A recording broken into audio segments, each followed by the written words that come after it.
Ako si Ramon, isang construction worker sa isang proyekto ng isang gusali sa Makati. Isang ordinaryong araw sa amin ng pagbuhat ng semento, pag-aayos ng mga bakal, at pag-iingat sa bawat hakbang na ginagawa. Ngunit sa araw na ito, ang mundo ko ay biglang nagbago. Habang nagtatrabaho ako sa ilalim ng matinding init ng araw, napansin ko ang isang bahagi ng lupa na tila nagbabanta na bumigay.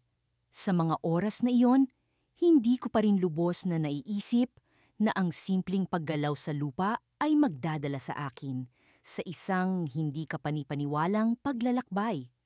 Bigla kong naramdaman ang pagyanig sa ilalim ng aking mga paa. Parang may puwersa na humihila sa akin pababa. Bago pa ako makapagsalita o makatawag ng tulong, bumigay ang lupa at nahulog ako sa isang madilim na hukay. Sa una, ang paligid ay tila ba walang hangganang kadiliman.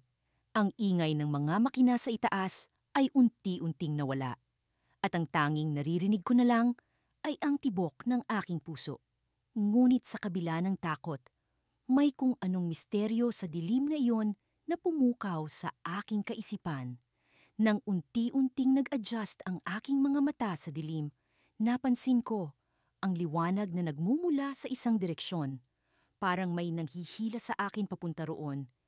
Habang naglalakad ako, ang liwanag ay nagiging mas maliwanag at unti-unting nagkakaroon ng hugis ang paligid. Sa wakas, nakarating ako sa isang lugar na hindi ko inaasahang makikita ko sa ilalim ng lupa. Isang antigong palasyo, masalimuot at puno ng kagandahan, na tila ba isang kwento mula sa lumang libro. Ang mga dingding nito ay yari sa marmol at ang sahig ay may mga disenyo na hindi ko pa nakikita sa buong buhay ko. Napuno ang aking puso ng pagkabighani at takot. Paano nangyari ito? Paano nagkaroon ng ganitong klasing istruktura sa ilalim ng lupa?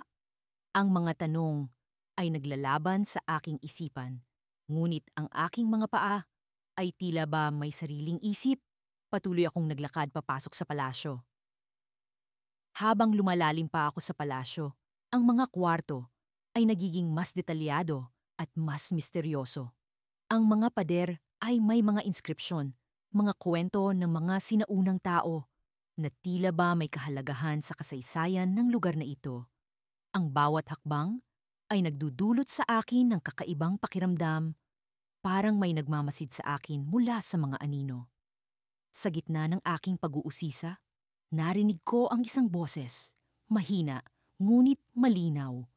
Hindi ko alam kung ito ba'y guni-guni lamang o talagang may tao sa lugar na ito. Ang boses ay tila ba nagmumula sa isang lugar malapit sa akin. Nagpatuloy ako sa paglalakad at doon ko nakita ang isang bagay na hindi ko inaasahang makikita sa lugar na ito. Sa isang sulok ng silid, may isang pintuan, yari sa kahoy, ngunit may mga ukit na kumikinang sa ilalim ng liwanag. Parang may puwersa na nagtutulak sa akin na buksan ito. Nang tuluyan kong buksan ang pintuan, isang liwanag ang bumuhos mula sa loob, mas maliwanag pa kaysa sa anumang ilaw na nakita ko. At sa gitna ng liwanag na iyon, may isang nilalang. Nakatayo at nakatingin sa akin na tila ba alam niya kung sino ako. Nagulat ako at napaatras, hindi makapaniwala sa aking nakikita. Ngunit sa kabila ng aking pagkagulat, may kung anong puwersa ang nagtutulak sa akin na manatili at alamin ang kanyang kwento. Pagkatapos ng hindi kapanipaniwalang pangyayari kaninang umaga, kung saan bumukas ang lupa at lumitaw ang antigong palasyo, hindi ko pa rin maialis sa aking isipan ang mga nakita ko. Ako si Elias, isang ordinaryong construction worker. Ngunit isang bagay na hindi ko inaasahan ang nagbago sa takbo ng aking buhay. Nang bumalik kami sa site kinagabihan, pinilit kong suriin ang paligid. Ang mga kasama ko ay nag-aalinlangan pa, ngunit hindi ko na kayang pigilan ang sarili ko. Ang palasyo ay tila kumikinang sa ilalim ng liwanag ng buwan Ang mga detalye nito ay mas maliwanag sa dilim. May kakaibang aura ito na para bang tinatawag ako papasok. Habang naglalakad ako papalapit, unti-unting bumabalik sa akin ang mga tunog at amoy ng nakaraan. Parang mga alaala ng isang buhay na hindi ko maalala. Sinimulan kong ilahad ang mga kamay ko sa pasukan. Ang mga pintuan ng palasyo ay nagtutulak ng hangin na tila nag-aanyaya. Sa kabila ng takot at pag-aalinlangan, pumasok ako. Sa loob, ang mga dingding ay pininturahan ng mga eksena mula sa sinaunang panahon, mga digmaan at kasayahan, mga hari at reyna na nakaukit sa bato. Ang mga chandelier ay kumikinang. Ang mga ilaw naglalaro sa mga salamin na gumagawa ng mga ilusyon ng mga taong sumasayaw. Ang palasyo ay buhay at ako ang tanging nakasaksi sa kanyang muling pagbangon. Nililibot ko ang mga bulwagan. Bawat hakbang ay tila nagdadala sa akin sa isang mas malalim na bahagi ng kwento ng kaharian. Sa isang silid na puno ng mga libro, tumigil ako. Ang mga libro ay lumang-luma na, ngunit may kakaibang lakas na humahatak sa akin na basahin ang mga ito. Isa-isang binuksan ko at natutunan ko ang tungkol sa mga sinaunang kasaysayan, mga lihim ng kaharian, at mga misteryong matagal nang nakalimutan. Sa gitna ng aking pagbabasa, nakarinig ako ng mga yapak mula sa likod. Napalingon ako at nakita ang isang figura, isang babae na tila nababalot ng liwanag. Ang kanyang mukha ay pamilyar, ngunit hindi ko matukoy kung saan ko siya nakita. "Sino ka?" tanong ko. Ang boses ko'y halos pabulong. Ang babae ay ngumiti, isang ngiti na puno ng kaalaman at tiwala. "Ako si Amara," sabi niya. "Ang kanyang tinig ay parang musika sa aking pandinig. Ako ang tagapagbantay ng palasyo at ikaw ang napili." Napili? Ang mga salitang iyon ay umalingaw-ngaw sa aking isip. "Anong ibig mong sabihin?" tanong ko, puno ng pag-aalinlangan. Dahan-dahang lumapit si Amara. Ang kanyang mga mata ay puno ng kasaysayan. "Ikaw ang napili upang ibalik ang palasyo sa kanyang dating kaluwalhatian, upang ipagpatuloy ang isang misyon na matagal nang naputol." Paliwanag niya. May mga puwersa sa labas na nais ang kapangyarihan ng palasyo, at ikaw ang may kakayahang protektahan ito.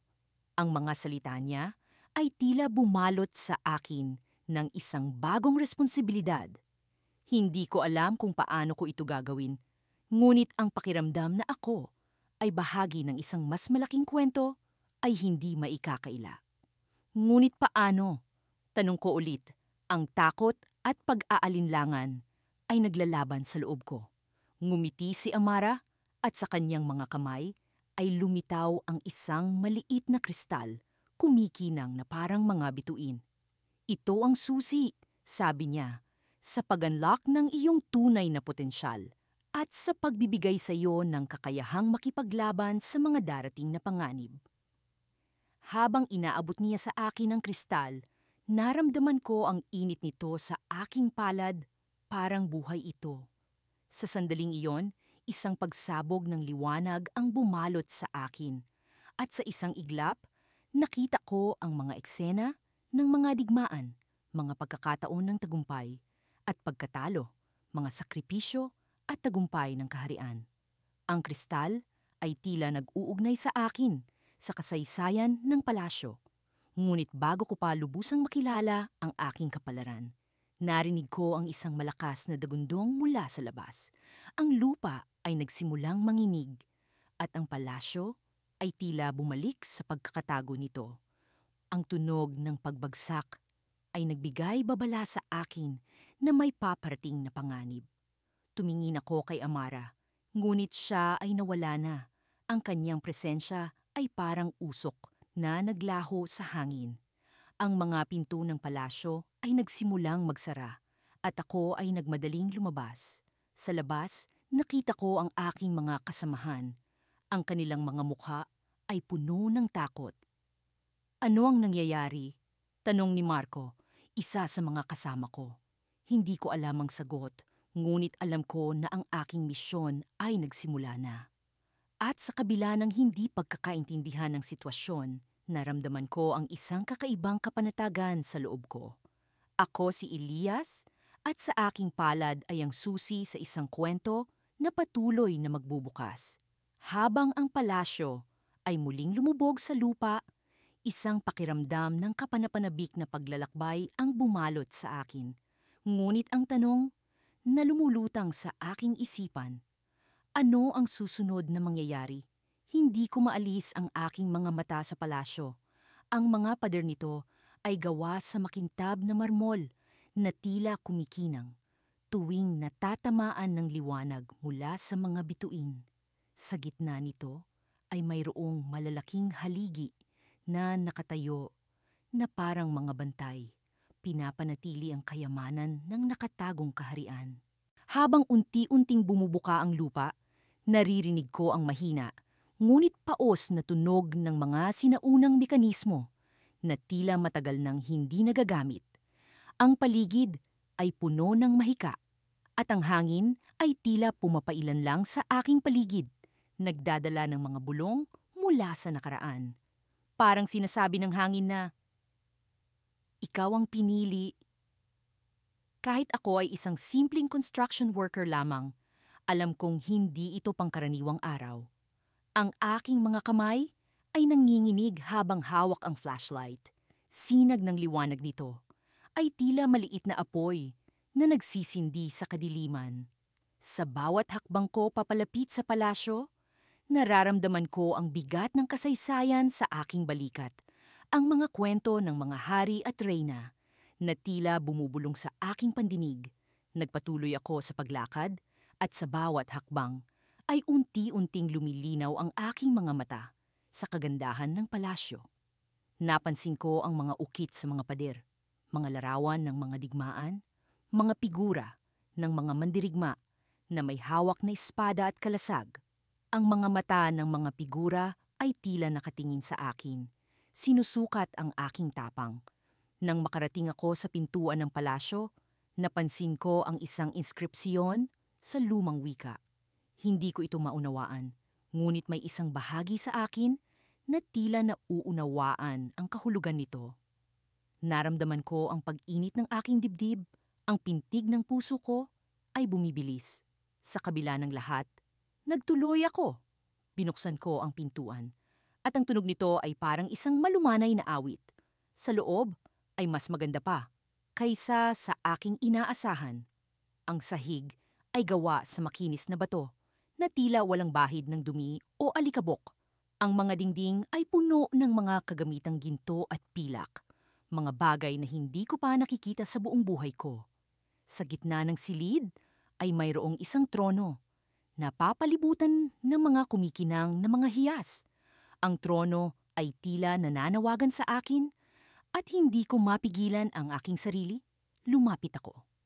Habang papalapit ako sa trono, naramdaman ko ang kakaibang enerhiya na tila umaagos mula sa mga hiyas. Ang mga ito ay parang mga mata na nakatingin sa akin, nag-aanyaya ngunit nagbabanta.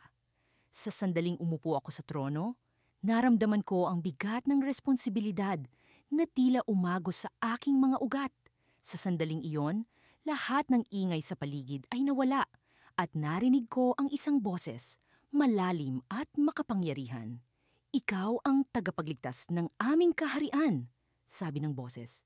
"Ngunit sa iyong mga kamay ay nakasalalay ang kapalaran ng lahat." Hindi ko alam kung bakit ako ang napili. Ako ay isang simpleng tao lamang, isang manggagawa na walang kapangyarihan.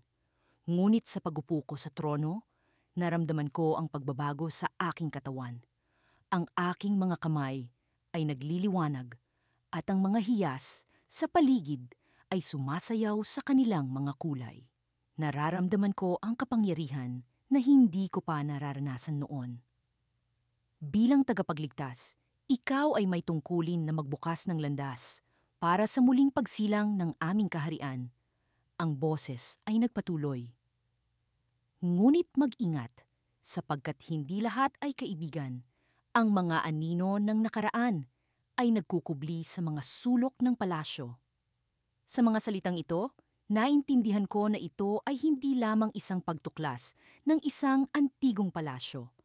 Ito ay simula ng isang mas malalim at mas mapanganib na pakikipagsapalaran. Ang mga anino ng nakaraan ay tila umusbong mula sa kadiliman at sa bawat hakbang ko ay nararamdaman ko ang kanilang presensya, ang kanilang pagnanasa, nabaliin ang kapayapaan ng kaharian. Habang iniisip ko ang mga bagay na ito, narinig ko ang isang malakas na tunog sa likuran. Paglingon ko, nakita ko ang mga pader na unti-unting bumabagsak. Ang lupa ay muling nagbubukas. Ang palasyo ay tila nagbabago. At sa likuran nito ay may isang pintuan na hindi ko pa nakikita. Ang pintuan ay may mga ukit ng mga bituin. At sa gitna nito ay may isang simbolo na tila kumikinang sa dilim. Naramdaman ko ang pagnanasa na buksan ito, ngunit alam ko sa aking puso na ito ay may kaakibat na panganib. Ang pintuan ay tila nagtataglay ng lihim na maaaring makapagpabago sa takbo ng aking buhay. Sa puntong ito, napagtanto ko na ito ang landas na dapat kong tahakin. Ngunit sa likod ng pintuan ay hindi lamang ang mga sagot, kundi ang mga pagsubok na hindi ko pa nakakaharap. Ang aking puso ay puno ng kaba at pag-asa, sapagkat alam kong ito ang simula ng isang pakikipagsapalaran na magtatakda ng aking kapalaran. Habang naghahanda akong buksan ang pintuan, naramdaman ko ang malamig na hangin na tila bumabalot sa akin. Sa puntong iyon, isang bagay ang bumulaga sa akin mula sa kadiliman. Isang figura na nagmumula sa anino, may hawak na espada, na kumikislap sa liwanag ng mga bituin. Siya ay nakatingin sa akin. Ang kanyang mga mata ay puno ng lihim at pagnanasa. Ito ang simula ng aming pagkikita. At alam ko sa aking puso na siya ang susubok sa aking katatagan. Ngunit ang tanong ay, siya ba ay kaibigan o kalaban? Sa aking pagkakatayo sa harap ng antigong palasyo, hindi pa rin ako makapaniwala sa aking nakikita. Ang mga pader nito ay tila yari sa marmol na kumikinang sa ilalim ng sinag ng araw, palamuti ng mga ukit na hindi ko pa kailanman nakita sa aking buhay. Ang bawat detalye ay nagpapatunay na ang palasyo ay mula sa isang panahon na matagal nang nakalimutan. Sa pagdaan ng mga araw, nagpatuloy ang aking paggalugad sa palasyo. Sa bawat silid na aking pinapasok, natutuklasan ko ang iba-ibang kwento na nakaukit sa mga dingding nito. Mga kwento ng kabayanihan, pag-ibig, at trahedya. Nagsimula akong magtanong-tanong sa mga eksperto, ngunit tila wala kahit isa sa kanila ang nakakaalam ng pinagmulan ng palasyo. Ang misteryo nito ay higit na lumalalim sa bawat piraso ng impormasyon na hindi ko makuha. Isang umaga, habang ako'y naglalakad sa pasilyo patungo sa isang bagong silid, may napansin akong kakaiba sa isa sa mga dingding. Sa likod ng isang lumang tapestry, natuklasan ko ang isang pinto na tila itinago sa lahat ng nakakakita. Ang mga pinto nito ay may mga ukit ng mga dragon at mga bituin, simbolo na hindi ko pa nakikita sa kahit anong bahagi ng palasyo. Puno ng pananabik, binuksan ko ang pinto. Ang kaluskos ng tumatagal na bisagra ay parang musika sa aking pandinig. At sa loob, nagmula ang isang masalimuot na tanawin. Ang silid ay puno ng mga sinaunang kasangkapan, mga libro na natatakpan ng alikabok, at isang malaking pintura na nakasabit sa gitnang dingding. Ang pintura ay tila naglalarawan ng isang hari na nakasuot ng korona. Nakatayo sa harap ng isang hukbo. Lumapit ako sa pintura at habang sinusuri ko ito, napansin ko ang kakaibang bagay sa mata ng hari. Parang may kakaibang kinang ito na hindi ko maipaliwanag.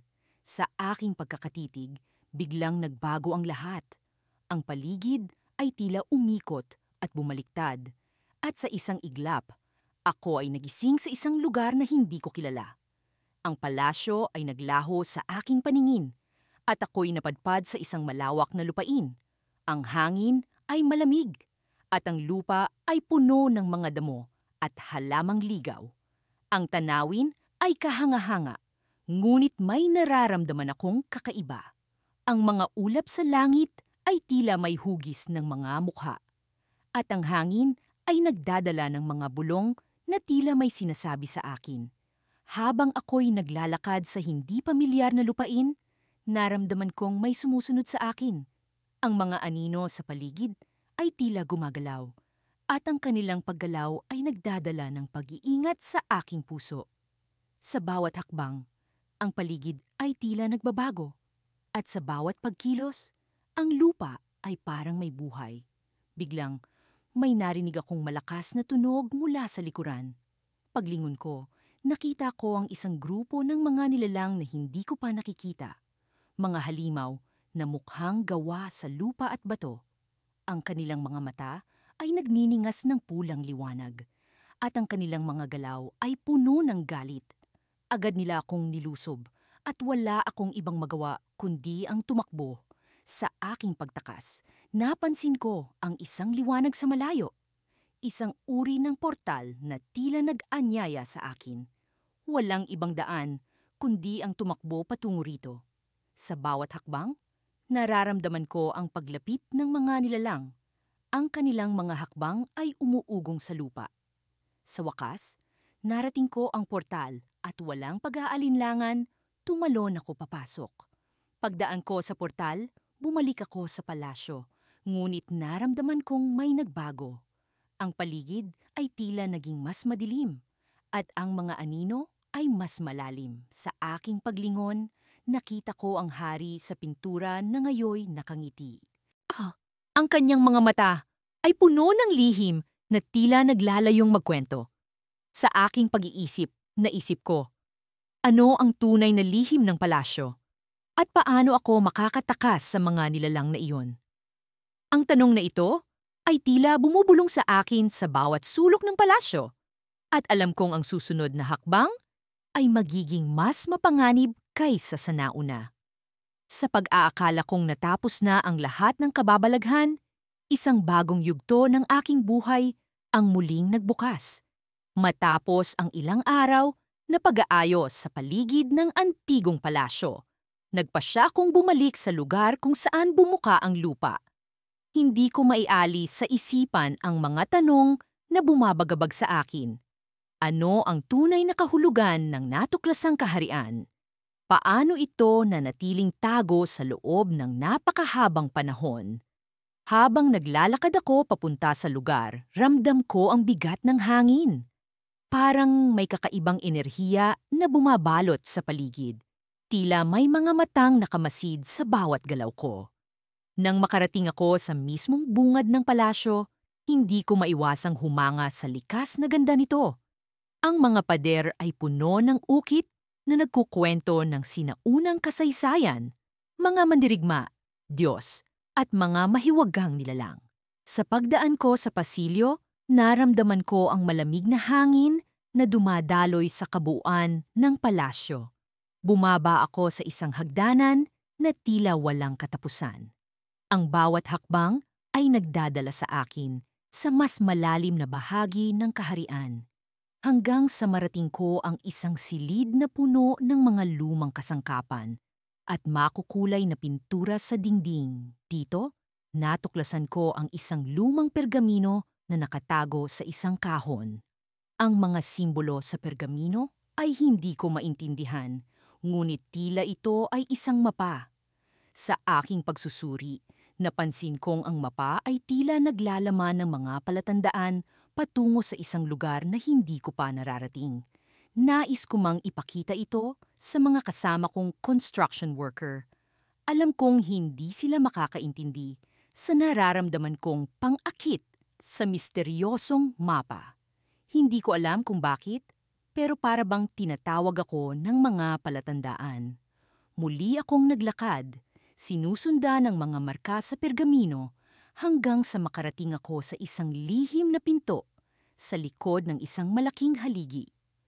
Dahan-dahan ko itong binuksan at ang bumungad sa akin ay isang ilaw na tila galing sa mahiwagang kapangyarihan. Humakbang ako papasok, at sa aking pagdating sa kabila, natagpuan ko ang sarili ko sa isang lugar na hindi ko inaasahan. Isang hardin na puno ng mga bulaklak na hindi ko pa nakikita sa buong buhay ko. Ang mga kulay ay hindi pangkaraniwan, tila galing sa ibang mundo. Ang mga puno ay nagtataasang tila gustong abutin ang langit. Naririnig ko ang mga ibon na kumakanta ng kakaibang melodiya na tila sumasalamin sa kalikasan ng lugar. Ang hangin ay may halimuyak na hindi ko maipaliwanag, parang halimuyak ng kasaysayan at hiwaga. Habang nililibot ko ang hardin, naramdaman kong hindi ako nag-iisa. Sa isang sulok ng hardin, may isang nilalang na nakatayo. Isang matandang lalaki na may malalim na mata at mahaba ang buhok na puti tulad ng niyebe. Lumapit siya sa akin nang may ngiti, ngunit ang ngiting iyon ay may dalang bigat ng mga lihim na hindi pa nabubunyag. Ikaw ang pinili, wika niya sa isang tinig na tila bumabalot sa akin ng init at kapanatagan. Ikaw ang makakapagbukas ng mga lihim ng kaharian, ngunit tandaan mo, may kapalit ang bawat kaalaman. Hindi ko alam ang ibig niyang sabihin, ngunit sa loob ng puso ko ay naramdaman ko ang responsibilidad na dala ng aking pagkakatuklas. Sa kanyang mga mata, nakita ko ang kasaysayan ng kaharian, ang mga digmaan, ang kapayapaan, ang mga pag-asa. Ngunit ang pinakamatingkad sa lahat ay ang larawan ng isang nalalapit na pagsubok. Bago pa man ako makapagtanong, biglang umihip ang hangin at naglaho ang matanda na parang bula. Iniwan niya ako sa gitna ng hardin, puno ng mga tanong at walang kasagutan. Sa aking pagbabalik, nakita ko ang mga kasamahan kong nagmamasid sa akin, tila nagtataka sa aking naging paglalakbay. Ngunit bago pa man ako makapagpaliwanag, narinig naming muli ang panginginig ng lupa. Sa aming harapan, bumukas ang lupa. Ngunit hindi isang palasyo ang lumitaw. Sa halip, isang higanting hukay ang humigop sa amin. Bumagsak kami sa kadiliman na walang kasiguraduhan. Habang dahan-dahang bumabagsak, naisip ko ang mga salitang binitiwan ng matanda. Ano ang kahulugan ng mga lihim na ito? Ano ang kapalit ng kaalaman na ito? Sa pagdating namin sa ilalim, natagpuan namin ang aming sarili. Sa isa pang mundo, isang mundo na puno ng mga kakaibang nilalang na tila nag-aabang sa aming pagdating. At doon ko napagtanto, ang aming paglalakbay ay nagsisimula pa lamang. Sa aking patuloy na paglalakbay sa ilalim ng lupa, hindi ko maiwasang magtaka sa kagandahan at misteryo ng antigong palasyo na lumitaw sa gitna ng kaguluhan ng aming proyekto sa konstruksyon. Lahat ay nagsimula sa isang simpleng pagputok ng lupa. Isang pagkakataon lamang sa pagtatrabaho na hindi ko inaasahang magbubukas ng pintuan sa isang mundo ng hiwaga at kasaysayan. Habang naglalakad ako sa loob ng palasyo, ang mga dingding ay puno ng mga ukit na tila nagkukuwento ng isang sinaunang kaharian. Ang mga figura ay hindi lamang basta-basta mga dekorasyon. Ang mga ito ay tila buhay. Bawat isa ay may istoryang nais ipahayag.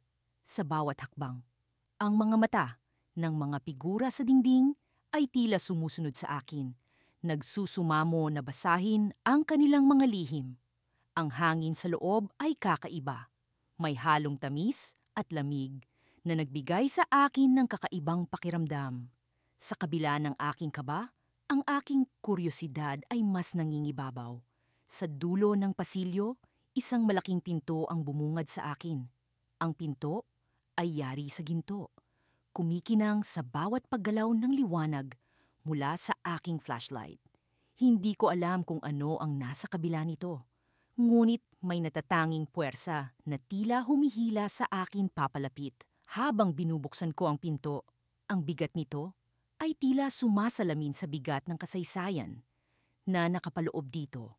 Sa likod ng pinto, Isang napakalawak na silid ang bumungad sa akin.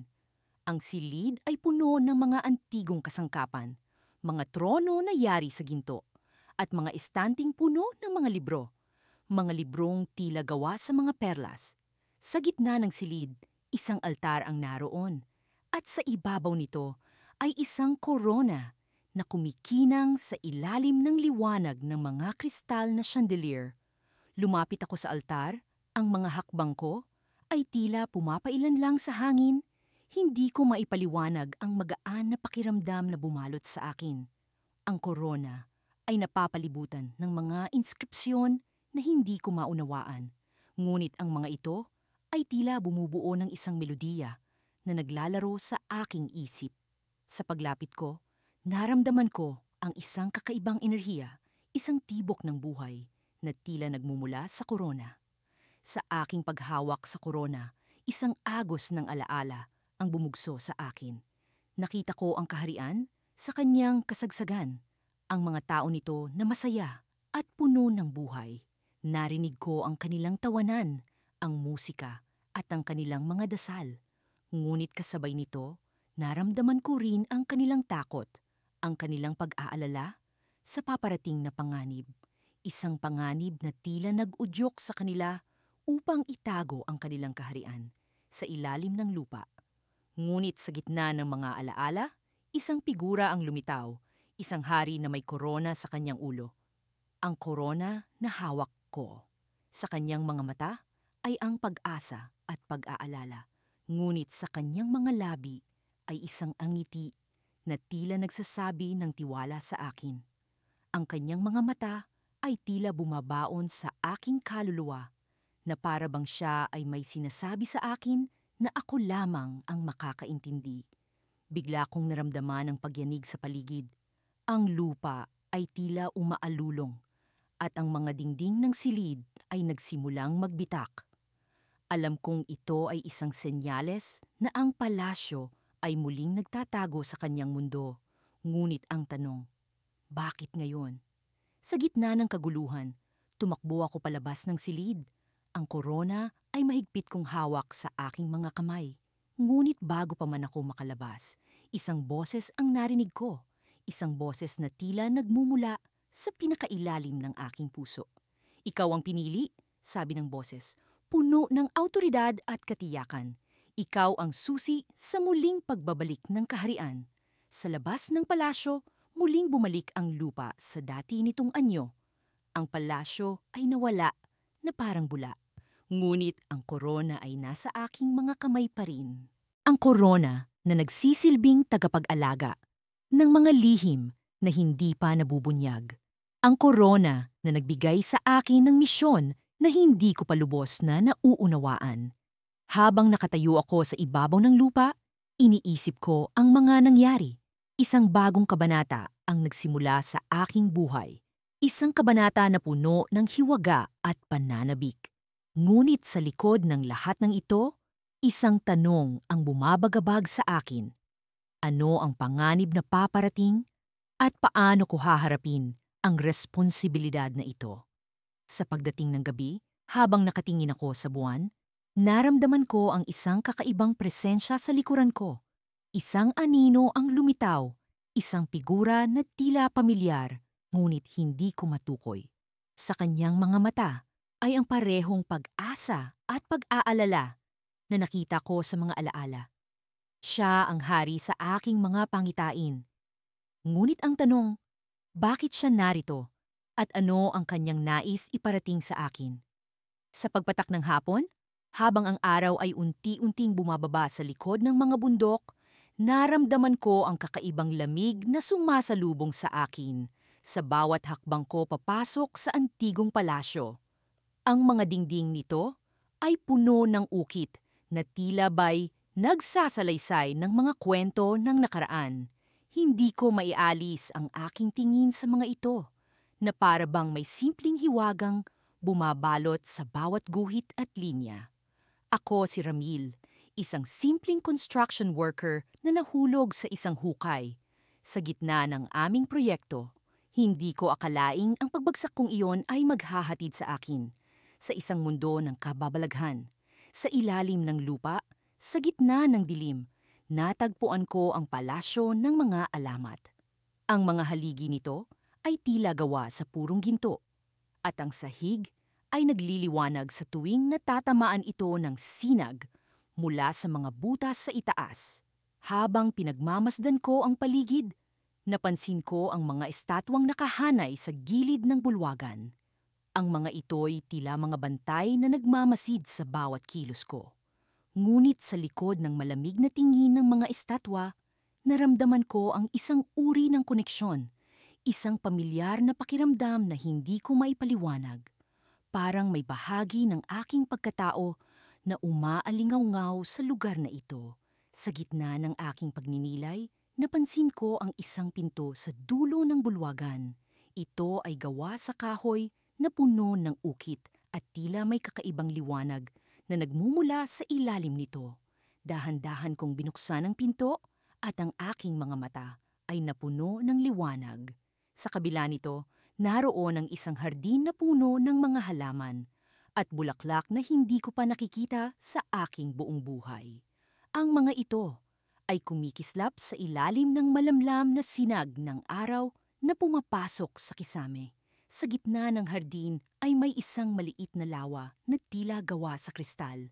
Ang tubig nito ay napakalinaw at sa ilalim nito ay may mga batong may iba't ibang kulay. Habang ako'y nakalapit, napansin ko ang isang silweta sa ilalim ng tubig. Hindi ko napigilan ang aking sarili na yumuko at tingnan ito ng mas malapitan. Ang aking puso ay nagumpisang bumilis. Tila ba'y may isang bahagi ng aking pagkatao na nagising. At doon ko siya nakita, isang babae na tila natutulog sa ilalim ng lawa.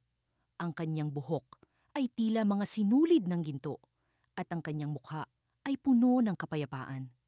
Nang biglang may lumitaw na mensahe sa ibabaw ng tubig, nakasulat sa isang wika na hindi ko nauunawaan, ngunit tila naiintindihan ng aking puso. Ang mga salita ay tila bumubulong sa akin, at ang mensaheng iyon ay nagbigay ng liwanag sa aking isipan. Ang babae sa ilalim ng tubig ay hindi pangkaraniwan. Siya ay bahagi ng alamat ng kaharian na ito. Isang prinsesang itinalaga upang ipaglaban ang kanyang bayan mula sa isang sumpa na dinala ng mga puwersa ng dilim. Subalit sa kanyang sakripisyo, siya ay naipit sa pagitan ng dalawang mundo, naghihintay ng tamang panahon upang magising at tuparin ang kanyang tadhana. Habang ako'y nagmumuni, biglang naramdaman ko ang paggalaw ng lupa. Ang buong palasyo ay tila niyayanig, at ang mga alingawngaw ng nakaraan ay nagsimulang bumalot sa akin. Sa isang iglap, ang mga estatwa sa bulwagan ay nagsimulang magbuhay. Ang kanilang mga mata ay nagliwanag at ang kanilang mga katawan ay gumalaw na tila ba'y may sariling buhay.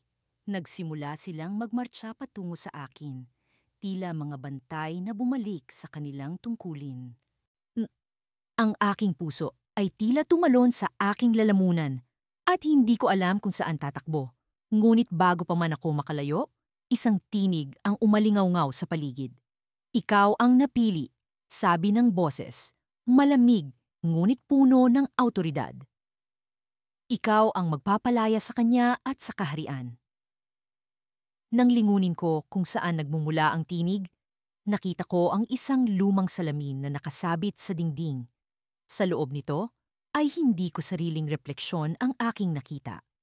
Sa halip, ito ay larawan ng isang mandirigma, may hawak na espada, na nagliliyab sa liwanag. Ang aking isipan ay naguluhan, ngunit sa kabila ng aking takot, alam kong may bahagi ng aking pagkatao ang tinatawag ng lugar na ito.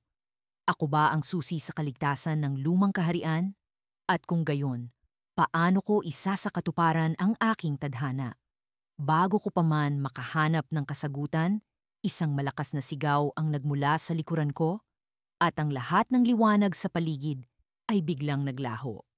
Sa dilim, naramdaman ko ang malamig na hangin na tila humahaplos sa aking balat.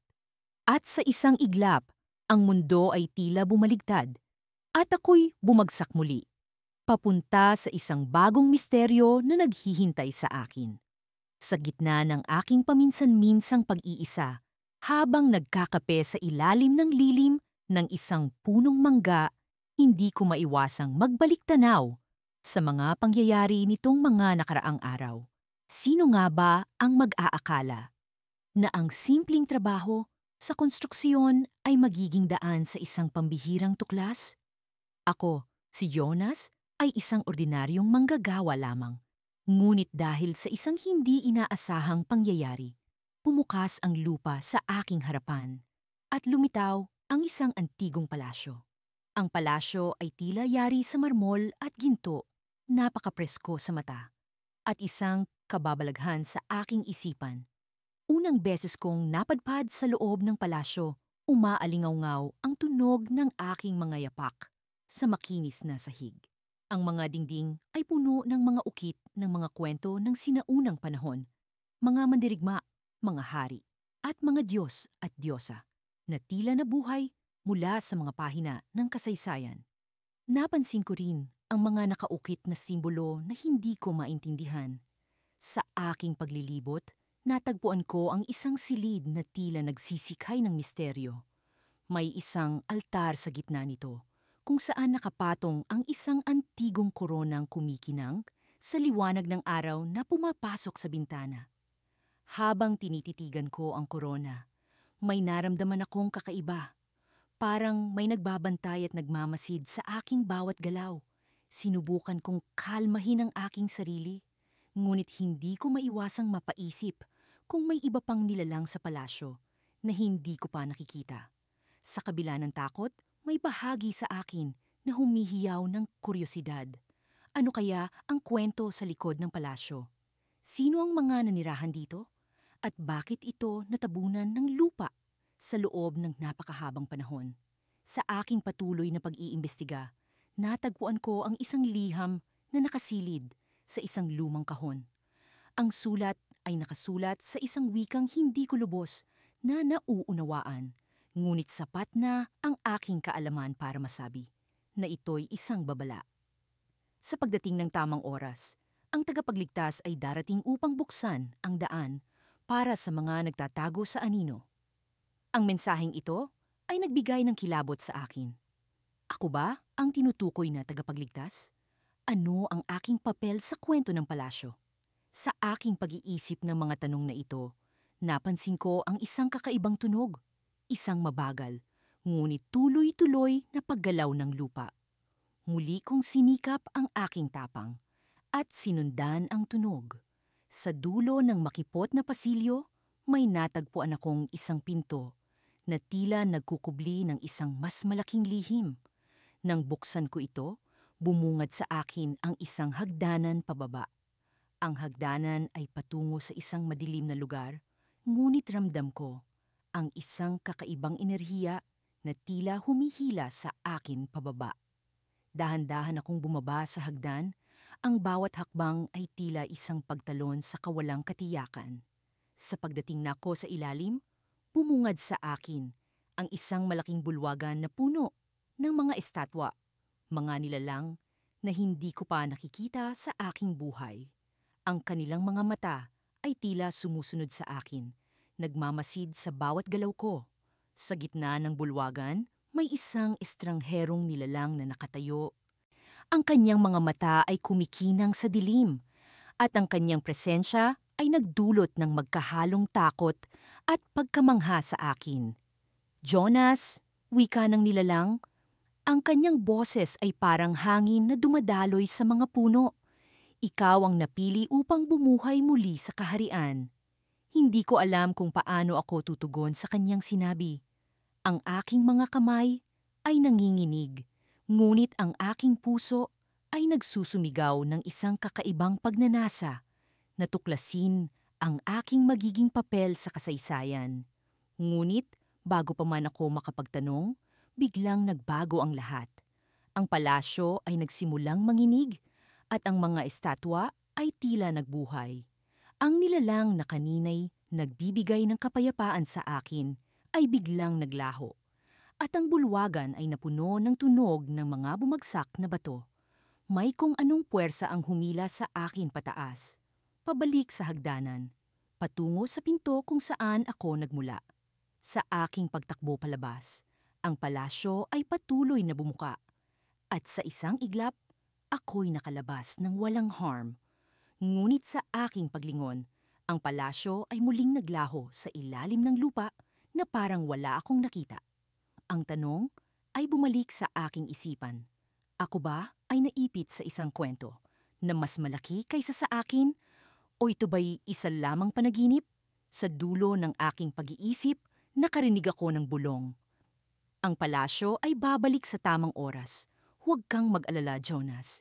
Ikaw ang susi. Sa kabila ng aking takot, hindi ko maiwasang makaramdam ng pag-asa. Ano nga ba ang susunod na kabanata sa aking buhay? Ang kwento ay hindi pa tapos. At ako'y sabik na malaman ang susunod na mangyayari.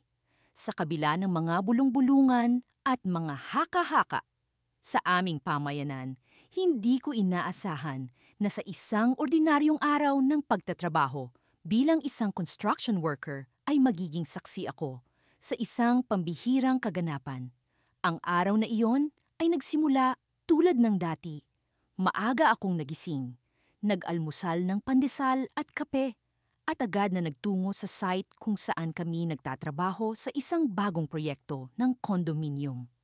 Maraming tao ang abala sa kani-kanilang gawain, ngunit may kakaibang tensyon sa hangin na tila may hinahanap ang lahat habang nagmamaniobra kami ng makabagong kagamitan upang hukayin ang lupa para sa pundasyon ng gusali. Naramdaman ko ang isang matinding panginginig sa lupa. Waring may buhay ang lupa, humuhumog at umuungol sa ilalim ng mga paa namin. Lahat ng tao sa paligid ay napatigil, nagtatanong sa kanilang sarili kung may lindol bang magaganap. Ngunit sa halip na pagguho, ang lupa sa harap ko ay biglang bumuka. Tila isang nagngangalit na bibig ng isang matandang hari na matagal nang natutulog. Sa aking pagkabigla, nakita ko ang isang bahagi ng lupa na unti-unting bumaba at kasabay nito, isang antigong palasyo ang lumitaw sa aking harapan. Ang mga tore nito ay tila umaabot sa kalangitan. Ang mga dingding ay yari sa pulido at kumikinang na mga bato na hindi ko pa kailanman nakita. Ang kanyang mga pintuan ay gawa sa matibay na ginto. Napapalamutian ng mga ukit na hindi maipaliwanag, tila mga kwento ng mga sinaunang bayani. Nang kami makabawi sa pagkagulat, unti-unting naglapitan ng mga kasamahan ko. Hindi kami makapaniwala sa aming nakikita. Ang palasyo ay parang isang bagay na mula sa isang alamat, isang kwento na maririnig mo lamang sa mga kwentong bayan. Ngunit narito ito, nakatayo sa harap namin, naghihintay na madiskubre. Tuluyan kong hindi na alintana ang aking mga responsibilidad sa construction site. Sa halip, ang aking kuryosidad ang naghari. Lumapit ako sa pintuan ng palasyo, hinawakan ang malamig na bakal nito. Sa isang iglap, naramdaman ko ang kakaibang enerhiya na dumadaloy mula sa pintuan papasok sa akin.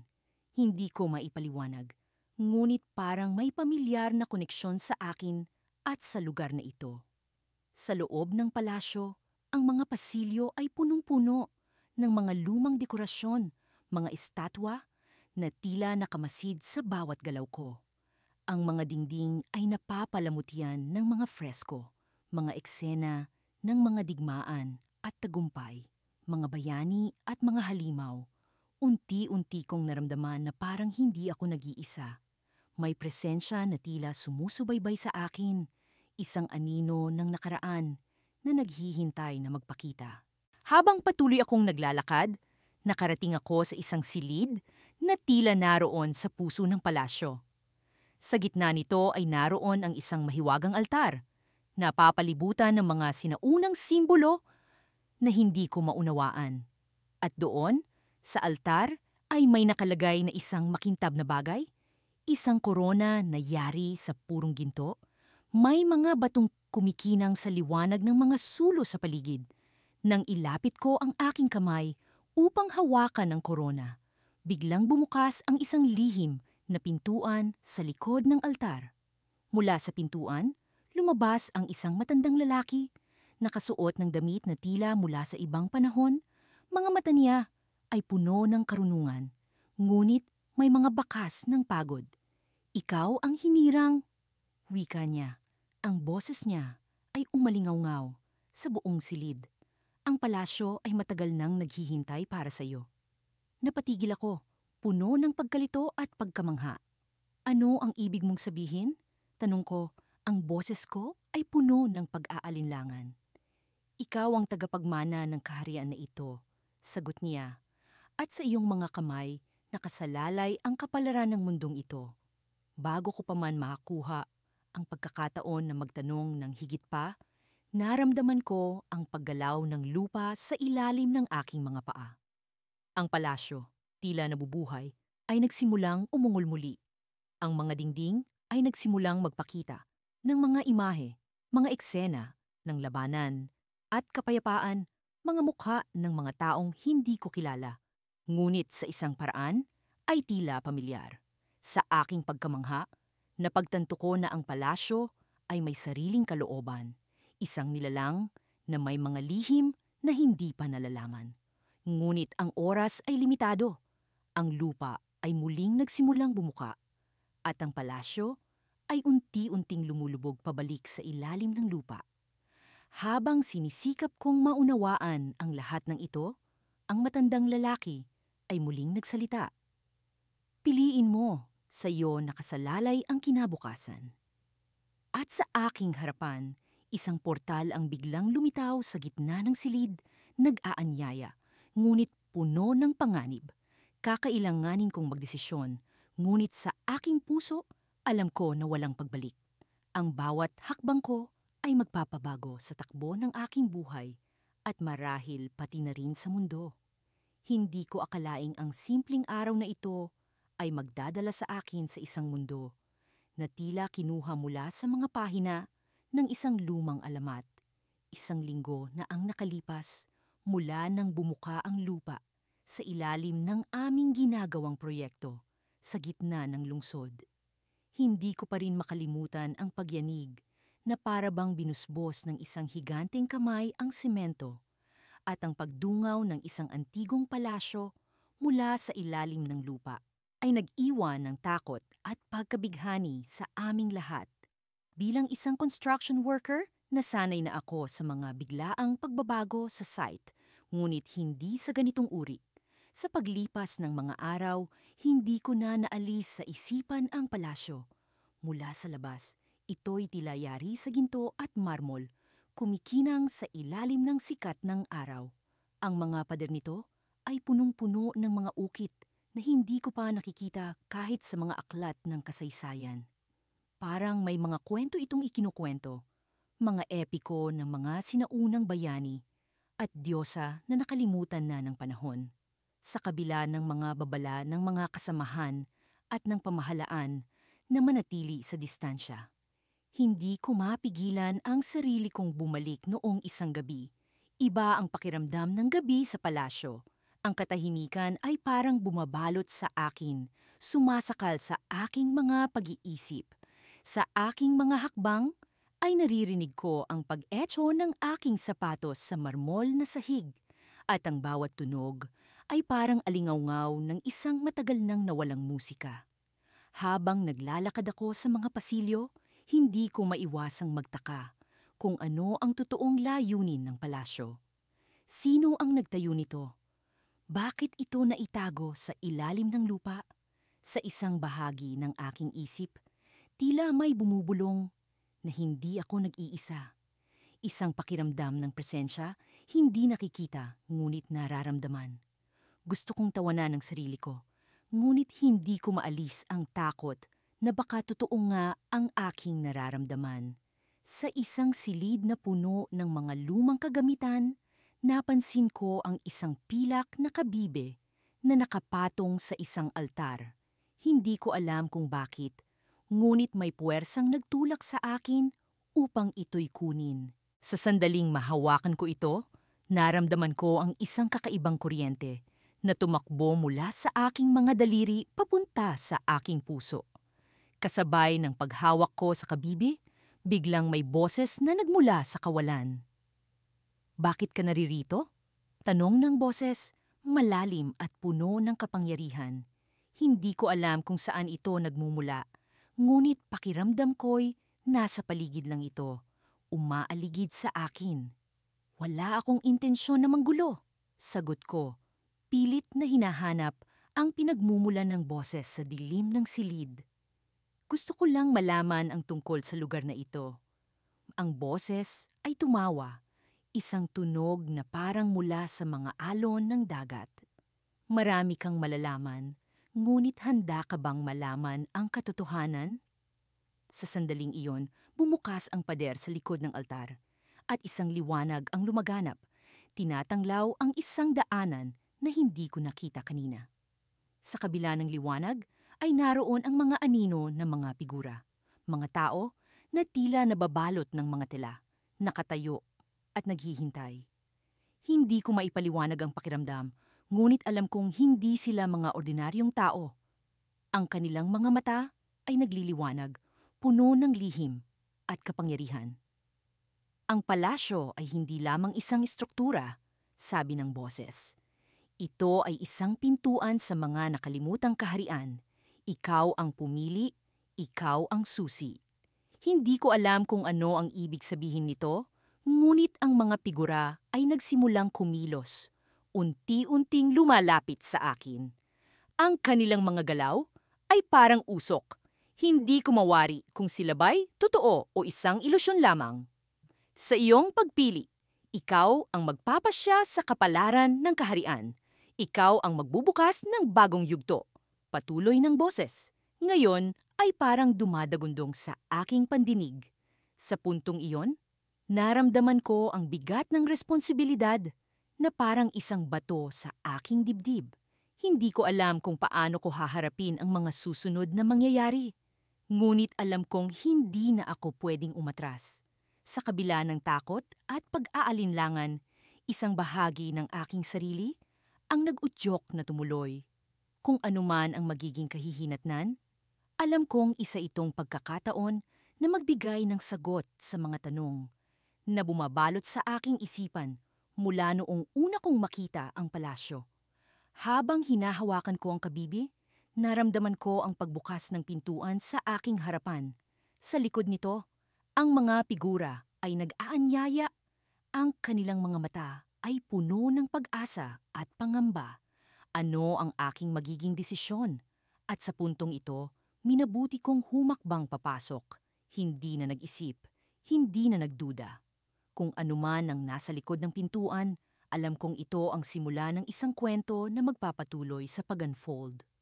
Ngunit sa pagpasok ko, biglang naglaho ang mga figura at ang liwanag, at ako'y nagising sa isang lugar na hindi ko inaasahan. Isang mundo na puno ng mahiwaga at hindi ko pa nakikita. Sa gitna ng malamlam na liwanag ng buwan, isang kakaibang katahimikan ang bumalot sa paligid habang ako'y nakatayo sa harap ng antigong palasyo na kamakailan lamang ay bumangon mula sa kailaliman ng lupa. Hindi pa rin mawala sa isip ko ang mga pangyayari mula nang bumukas ang lupa sa gitna ng aming construction site. Ang lahat ay tila isang panaginip, isang imposibleng pantasya na ngayoy naging realidad. Hindi ito kapani-paniwala. Bulong ko sa aking sarili habang pinagmamasdan ang mga detalyadong ukit sa pader ng palasyo. Ang mga haligi nito ay puno ng mga simbolo at larawan na tila nagkukwento ng isang sinaunang kasaysayan na hindi ko mawari. Ang hangin ay tila may daladalang mga piraso ng nakaraan, mga alingawngaw ng mga tinig na matagal nang namahinga. Habang iniikot ko ang aking paningin, napansin ko ang isang malaking pintuan na yari sa ginto at inukitan ng mga kakaibang karakter. Sa kabila ng aking kaba, hinatak ako ng hindi maipaliwanag na puwersa upang lumapit. Sa paghawak ko sa malamig na hawakan nito, Pakiramdam ko'y may dumaloy na enerhiya mula rito patungo sa aking mga ugat. Nang unti-unti kong buksan ang pintuan, bumungad sa akin ang isang malawak na bulwagan na puno ng mga kayamanan, mga gintong estatwa, mga hiyas na kumikislap sa bawat sulok, at mga sinaunang kasangkapan na tila galing pa sa ibang panahon. Subalit, hindi ang mga ito ang pumukaw sa akin, kundi ang isang malaking mapa na nakalatag sa gitna ng bulwagan, nakapatong sa isang altar na yari sa marmol. Ang mapa ay may mga palatandaan at mga simbolo na hindi ko maunawaan. Ngunit sa gitna nito, nakita ko ang isang pamilyar na anyo, ang lugar kung saan kami nagtatrabaho. Ang aming construction site ay bahagi lamang ng isang mas malaking kabuuan. Sa aking pag-iisip, naalala ko ang mga kwento ng mga matatanda tungkol sa isang nawawalang kaharian na tinawag nilang lupain ni Haraya, isang lugar na puno ng hiwaga at kayamanan. Kung totoo ang mga kwento, nasa harap ko ngayon ang nawawalang kaharian, sabi ko sa aking sarili habang patuloy na tinititigan ng mapa. Ngunit bago pa man ako makapag-isip ng susunod na gagawin, isang malakas na dagundong ang umalingaw-ngaw mula sa paligid. Ang lupa ay muling nag-alog at ang mga pader ng bulwagan ay tila nagbigay ng banta. Sa aking pagtakbo palabas, bigla akong natigilan nang makita ko ang isang anino sa gilid ng aking paningin. Isang figura na tila nagmamasid sa akin mula sa dilim. "Sino ka?" Sigaw ko, ngunit tanging katahimikan ang naging tugon ng paligid. Walang sumagot, subalit hindi iyon ang huling beses na mararamdaman ko ang presensya nito. Habang papalabas ako ng palasyo, isang malakas na alon ng hangin ang bumungad sa akin. Tila may nagtutulak sa akin upang bumalik. Ngunit ang aking isip ay puno ng kaba at takot. Sa aking paglingon, nakita ko ang pintuan ng palasyo na unti-unting nagsasara. Tila itinatago muli ang mga lihim nito sa sinapupunan ng lupa. Sa pagbalik ko sa construction site, ang mga kasamahan ko ay abala na sa pag-aayos ng mga nasirang kagamitan. Hindi ko malaman kung paano ko sasabihin sa kanila ang aking natuklasan. Ang takot at pananabik ay nag-uumpugan sa aking dibdib. Hindi ko alam kung saan ako magsisimula. Ngunit, bago pa man ako makapagdesisyon, dumating si Mang Berting, ang aming foreman, na may dalang balita. "May mga bisita tayo mula sa lungsod. Gustong makita ang natuklasan natin dito," sabi niya. Agad kong naisip ang anino at ang posibilidad na may ibang nakakaalam sa aming lihim. Habang papalapit kami sa kanilang grupo, napansin ko ang isang matandang lalaki na tila pamilyar ang anyo. "Ako si Don Julian," pagpapakilala niya. "Narinig ko ang tungkol sa natuklasan ninyo at nais kong makita ito mismo." Habang tinitigan ko siya, nagulat ako sa matinding gutom sa kanyang mga mata, isang pagnanasa na tila hindi lamang para sa kaalaman, kundi para sa isang bagay na mas malalim. Sa likod ng kanyang mga salita, naramdaman ko ang isang lihim na nagbabantang bumalot sa aming lahat. At doon, sa mga sandaling iyon, alam ko na ang aking paglalakbay ay nagsisimula pa lamang. Nakataya ang higit pa sa kayamanan o kasaysayan, isang masalimuot na lihim na nag-uugnay sa aming lahat sa isang nakaraan na hindi pa ganap na nagbubukas sa aming harapan.